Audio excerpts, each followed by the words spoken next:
Hello and welcome to another episode of Never Onside. Hi, this is Joseph, and joining me as usual is Mayur. And in this game week and in this episode, we'll be talking about, as you can see on the screen, that the Arsenal boys are so happy, and they are definitely mounting a title.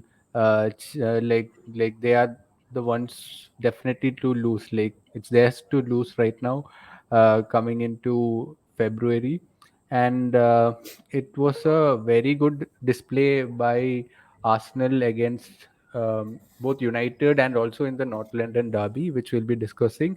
And Mayur has some pointers on how Arsenal is doing right now and how they're managing to defeat sides like Manchester United, who have in the last game week defeated the champions Man City. So we'll delve in deeper into the match between United and Arsenal as well, and also all the footballing matches which happened in all the leagues across all the top leagues across the globe. Yeah, so let's dive right into it. So this is the game week 21 scorecard, and right up top we had the Liverpool Chelsea match, which was the most boring match I've ever seen between these two sides, and this is probably the first time they've drawn this in this fixture. A goalless draw happened for the first time, I guess. So nothing to talk about there. Both sides being terrible, and Chelsea not having Felix definitely hampered their attacking side as well. And yeah, did you watch the match, Mayur? Yes. So I was excited to watch Mudrik, like as we knew Arsenal were behind him. We haven't seen much of him. There were just videos going on around on Twitter and YouTube. Right. So the only positive point was Mudrik was really good with his feet. He was very quick. He could take on defenders. Apart from that, Chelsea were missing quite a lot first team players. So Liverpool, I thought Liverpool might just edge it with their team, but again they were also missing quite a few players Definitely. from their Yeah. side. So both the teams were in a defending state more of no one wanted to press high. No Liverpool for one a wanted to change, lose. It was a game definitely. in which no one wanted to lose. And also on this note, Modric recorded the highest, fastest speed recorder in the Premier League this season, 36.63. Yeah. Yes. So again, both the teams didn't wanted to lose, as you say, and both teams, even we know Liverpool pressing high and everything is their thing. But again, we have seen in the last 1 or 2 games now, Klopp is trying to change some things with their main players are missing out and everything. So looks like Liverpool are also a bit scared and they are mainly looking to get into the European spots probably. So again, a big game, but none of the team wanted to win, neither they wanted to lose as well. So Right. that's it for the game. Let's move on to the other game. Crystal Palace versus Newcastle host. Crystal Palace in the midweek gave a tough fixture to United. They Yep. came out with the points, 1 point at the end. So Newcastle also struggled, and we have seen now. I think a lot of teams have figured out Newcastle now how to defend, Exactly. as in Yep. the chances for them are also slowly decreasing. And Yep. we might have thought about it, ki this might happen, but this might happen in the second year or something, and they wouldn't get as much respect as they are getting now. But Yeah. definitely there is a change for new Definitely. player teams playing against Newcastle. Right, right. So there's definitely struggling to score. The likes of Wilson are not getting the service that they used to, and how Newcastle used to defeat the opposition is through basically counter-attacking them, and eventually in the second half they managed to absolutely kill the opposition with 3 or 4 goals with some blistering counter-attacks from Almiron. And also, if you check some of the goals scored, you can see that some of them are sensational goals, which are actually low XG shots by Almiron, which goes in. So that is also a reason why they're struggling right now, because most of them have most of the teams have figured out how they play, and also you can't sustain this low XG shots being converted as well. Yes, and Yeah. probably they need to get some backup as well to Gimares, like a player like Madison who can come in and play in that Right. position and Right. take out some pressure from him. So let's move Yep. on to the next game. City, after losing in the Manchester derby, they looked like they lost their path in the Spurs game, which happened midweek as well. Right. And they were trailing 2-0, but then they came back out of nowhere, and Spurs being Spurs just gave up and bottled the lead. No, moving on to this match, it was a clinical performance. Haaland again coming in with a hat trick. He just had 16 touches, out of which four he had shots, and out of which three he scored. So crazy numbers from him. And City looked like they were back to what they are known as. But Pep mentioned clearly during the Manchester derby that the players no longer look hungry. Like the main key players like Cancelo and probably one or two players don't look as hungry, is what Pep said, and that is what motivates him. And he always wants to look at how the players are hungry, and that is what makes the team like unbeatable, which they have been in the past few seasons. So that is something to keep an eye on. That might lead to few players going out of the club in the summer window, and yes, definitely few more coming in. And we have seen this Rico Lewis coming over Cancelo, and the likes of centre backs as well. Yeah, Akanji getting to Akanji. play, yes, Yeah, getting to play a lot of time. the Yes. likes of Laporte not getting minutes, and also midfield and Foden also not being preferred. Jack Grealish being preferred over him. Some statement by Guardiola to the players to step up, and also I think De Bruyne was benched in the last game as well, and came on in this match and was very hungry, and he dictated the play, probably as a answer to Pep benching him in the Tottenham match. Now let's move on to the main game of the week, host. Arsenal Yeah, versus United. Before we go on to that, we didn't have a pod last week, so let's start with Manchester Derby first. So, host, yeah, how was the feeling?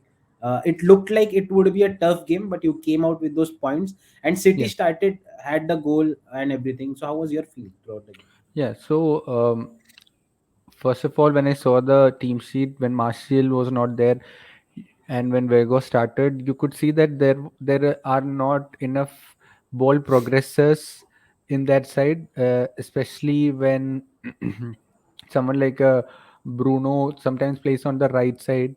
Like you can't, even Anthony doesn't progress with the ball. If you see, he sprints and then slows it down and then cuts back, gives the ball back. So we lack a lot of that progression when Marshall is not playing. And in the last two games, I've noticed that when Vegas is playing, that is a big issue we have. And in the City game also, I feared that City would run over us, even though they were coming into this not in the greatest of form. But I was very impressed by the tactics that Eric Ten Hag deployed to nullify City's, their cutting edge. So basically, what happened was City was, spreading the ball from the left side to the right side. They couldn't find the penetrating pass, and United defense marshaled them really well. And right in the, I'm sure in the halftime, Pep gave them a good talking, and he would have given them some strong words, and they came out, and Jack Grealish got substituted on, and he scored immediately. But I thought United didn't deserve to go behind at that point, and I thought that United didn't have enough to come back from that as well. But I was proven wrong by Marcus Rashford, who was very good, and also Garnacho, who came on, completely turned the match on its head. Like I said, when Garnacho came on, you could see that the ball was getting carried a lot more by the United players, and United looked much more confident on the ball when you have uh, players like Anthony and Garnacho and Rashford together as a front three rather than Weghorst up front. So that was a big change, and the substitutions were on spot by Eric Ten Hag, and the confidence that the players and also the fans have in the manager right now, like you haven't seen that before. Like after the Ferguson era, I think this is the best United have been holistically. Maybe when Ole Gunnar Solskjaer was here, we had some highs which were very high, but the lows were very low as well. So this is the probably the first time after the 2012-13 season where United have something to look forward to. Yes, and coming on to the yesterday's game was any thoughts, early thoughts? How, what Yeah, about? so I never thought we could win this match, to be honest, because maximum we could have hoped for is a draw, especially without Casemiro. So that is a big point that we missed, like Casemiro getting a yellow card in the Crystal Palace game, which um, got him suspended for the Arsenal United match, which was a huge blow for United. Martial and Casemiro both missing, and so that's why I knew that we couldn't get a win at Etihad, like at Emirates. So we started the game well. We were in our shape. Like initially, Arsenal, as they usually do, they really put us on the spot. Like initially, in the first 5 minutes, they were on top of us like anything, and as the match progressed, United grew into the game, and you could see that whatever tactics were deployed for the City match, United were going ahead and defending in almost the same way against Arsenal as well. But you could see that we were missing Casemiro a lot, and we were lucky and fortunate to have got the goal from Marcus Rashford. And then again, Arsenal being Arsenal in the current form they are in, they gave us a reply within like the first 6 minutes. So it it really shows what 2 years can do for a side like Arsenal and a manager like Arteta. We, after 6 months of Eric Ten Hag, have progressed beyond imagination, beyond what I ever expected in my wildest dreams. And so even though we came out losing the match, it was unfortunate that the Nketiah scored the last goal. There were two possible offsides. I was just praying that we could get at least 1 point out of this game, but sadly we couldn't. But there are a lot of positives to take out, especially the fact that we have played so well against top sides, which we used to crumble when defending alone. But counter attacks we could do, but we had possession of the ball as well when required. We progressed with the ball when required. So in that sense, I'm really happy with what Eric Ten Hag has done, even though we came out losing in this match. So just to look at that was United's perspective. So I just wanted to give some bits from Arsenal and City. So what City did wrong in the first half of that Manchester derby was they tried to attack via wings, and we know now United can defend very well when they are taken to the wings. So we know how their wingers drop deep, even if there is one on one, two on two, they try to get the advantage, and it's narrow defending from the United generally, right? So then Pep saw this in the first half, and second half he took out Cancelo, and they moved to a 3-2 at the back. And we saw City getting most of the chances, possession. They had control of the game, and they scored a goal as well, right? So that is what the main part is. Arsenal did it from the first minute, and as a result, United still struggle. Once like United can defend on the wide parts, but once you make those wide channels come into like centrally, we can see it's just not as, like, United is not up to that level defending centrally. The players get pulled out easily, and there is a lot of chaos in between. And that's how generally the first goal as well, like, Zaka put a brilliant cross, but the running, if you look at the goal, the running which was done between and into the build up of that goal, it's very good. And the way it left Nketiah alone, so that is what the whole perspective is as of now. You have to play centrally when you are playing United, right? And that can get you results. Sometimes there might be transitional phases where United get the better of it and they can score on counters, or maybe a phenomenal goal like the Rashford one which he took out Partey completely. Those can be exceptions, but from the XG we know United had just 0.39 XG while Arsenal had 2.33 XG. So that's approximately 2 XG difference. So we can say, and Arsenal had some 63 touches in the box, 63 or 36, I don't remember the number, but it 63, was, I think yes. 63. So that is a phenomenal number to consider. And speaking from a Barcelona point of view, this is what we will be trying as well. So I am looking at United closely. So this is the main thing which United needs to work on. And again, there is some quality difference when they are pressed. Like Arsenal were very good at counter pressing as well, and pressing from the top. So we saw De Gea scrambling.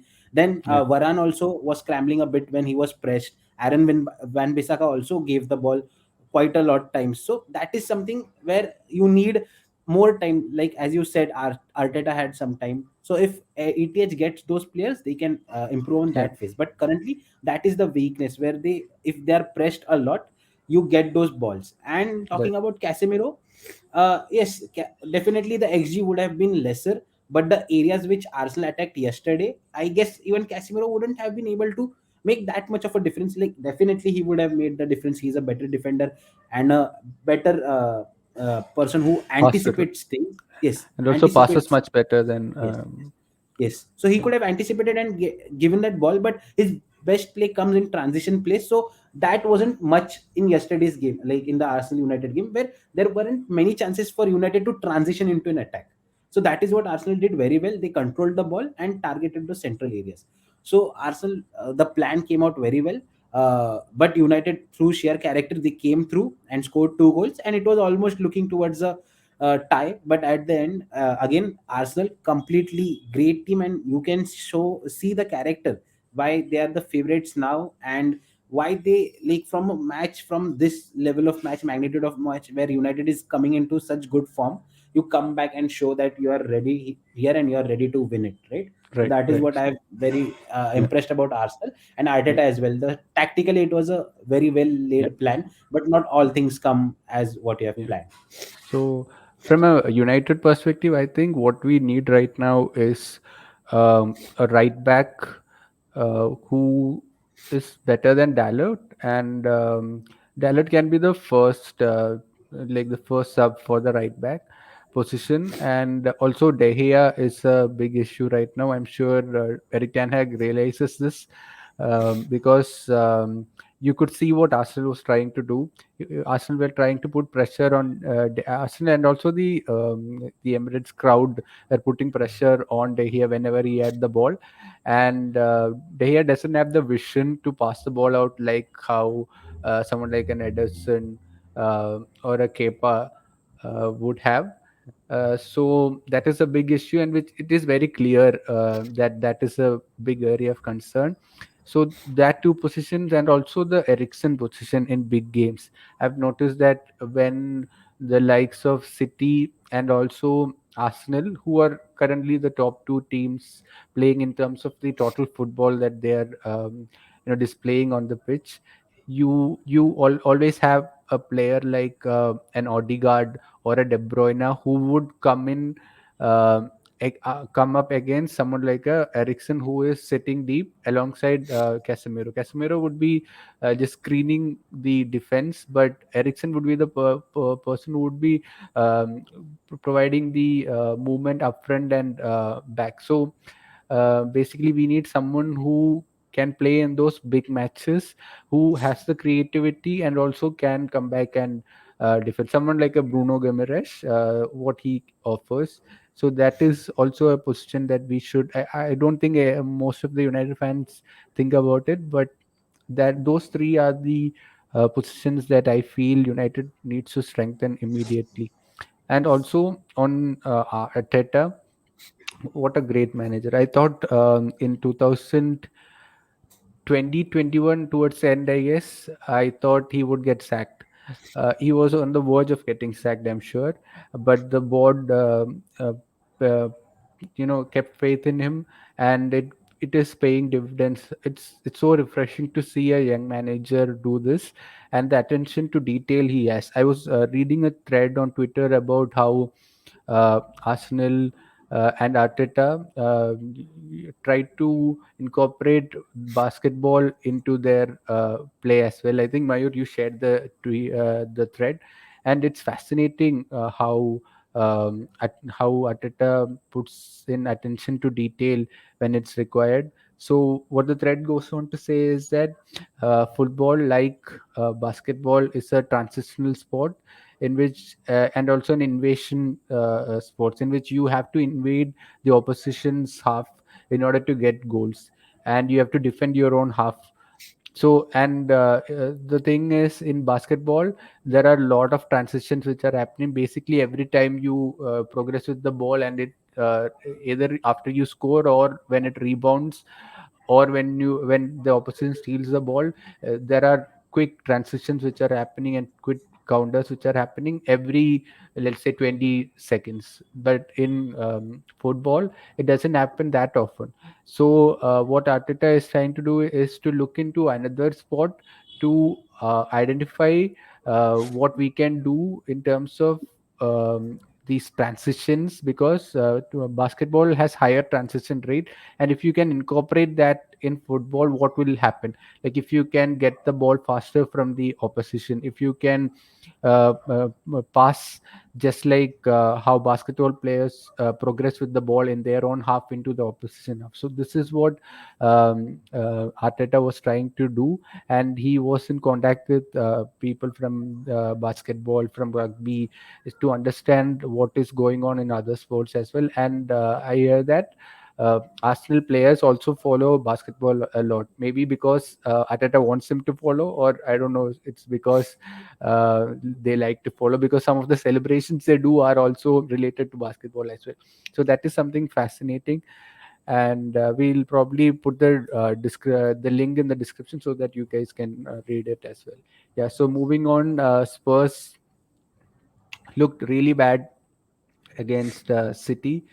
And you could see that Antonio Conte, without any passion or spark, it's just as good as someone like Sean Dyche. Just seeing out So the contract. yeah, yeah, just seeing out the contract, he lacks motivation. You remember how they won against City? I think at was it at Etihad? Yes, I I'm guess. not sure, but he was so happy, like he was running into the crowd. So you don't see that from Conte now. I think he has resigned himself to position of it's just like he just wants to see out the contract. It doesn't look good on him, and also it doesn't look good for us as football fans to see him so quiet. Definitely. So they have been in a series of loss, and they won their yesterday's game, courtesy Kane. And now looks like Kane is open to staying in Spurs as well. There were some Yeah. rumors about Bayern and everything, but what United we as have well, heard, right? United as well. But what we have heard looks like he is staying in Spurs as of now. So that's it for Premier League game week